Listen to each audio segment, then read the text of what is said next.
Жители Алаихи также накануне окунулись в крещенскую купель. Все православные поселка Чакурдах собрались на ежегодном молебне перед купанием в Иордании. Тему продолжат наши коллеги из Алаихи. Церковь была освящена свечами, наполнена настенными иконами с изображениями святых, к которым обращались верующие со своими молитвами. После молебна верующие ставили свечи святым и радовались, что Бог вошел в их жизнь.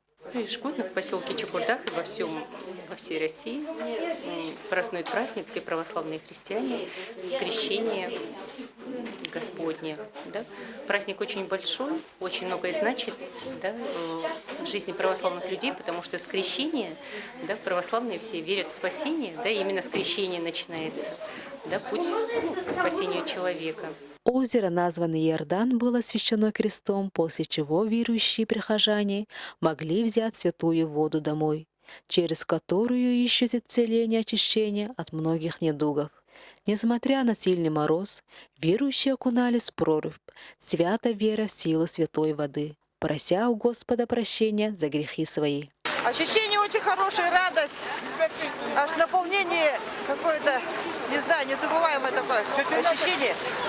Ну, очень радостное, не холодно даже, я даже холод не почувствовала. Также окунались в святой воде не только взрослые, но и дети, которые не первый год приходят на крещение Господне. Вера в Бога помогает нырять, и в любых ситуациях нужно верить в Бога. Праздничное мероприятие длилось около 3 часов. По окончании крещения все прихожане с удовольствием набрали святой воды. Анна Слепцова, Семен Колесов, НВК Саха, Алаиховский Луз.